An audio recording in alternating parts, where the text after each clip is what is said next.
C'est une des principales artères de Banda Aceh, la plus commerçante et la plus animée. Difficile d'imaginer aujourd'hui qu'elle fut, il y a 10 ans, complètement rayée de la carte.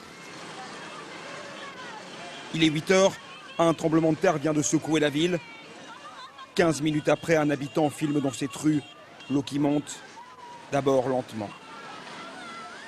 Et puis, de plus en plus vite. Rien ne lui résiste, les voitures flottent comme des fétus de paille. 3 vagues successives emportent tout. Les cris ont maintenant disparu, reste le bruit sourd du torrent. Voici l'homme qui a filmé ces images. Ce matin-là, Hassim Mouliedi se préparait pour assister à un mariage.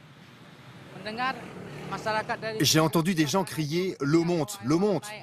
Les gens couraient depuis le bas de la rue, dans cette direction. D'autres couraient là-bas, d'autres encore s'enfuyaient aussi, là, vers la mosquée. Moi, j'ai escaladé cette barrière. La panique est générale. Chacun se bat pour sauver sa vie. Le niveau de l'eau dépasse maintenant les 3 mètres.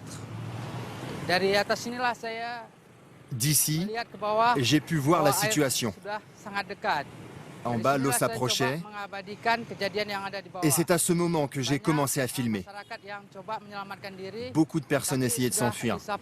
Mais le tsunami les engloutissait, l'une après l'autre. Parfois, pourtant, certains s'en sortent. C'est le cas du chauffeur de cette camionnette bleue. Entraîné par le courant, il s'écrase sur le mur de la mosquée et parvient à s'extirper de son véhicule au dernier moment. Mais la plupart n'auront pas cette chance. Quand le tsunami est arrivé, on ne voyait plus personne. On ne voyait que les débris des bâtiments et les voitures. Puis quand l'eau est redescendue, elle est repartie vers la mer et nous avons vu les cadavres dans la rue. Ceux qui étaient les plus proches de nous, nous avons pu les monter ici. Mais ceux qui étaient au milieu, nous n'avons rien pu faire. C'était trop profond. 10 ans plus tard, Hassim Mouliedi ne peut toujours pas marcher dans cette rue sans revivre ces événements. Tous les commerçants de l'époque ont d'ailleurs déserté leurs boutiques, traumatisés. Seuls quelques-uns sont restés, dont ce restaurateur. Il y a 10 ans, nous n'imaginions pas que nous pourrions reconstruire.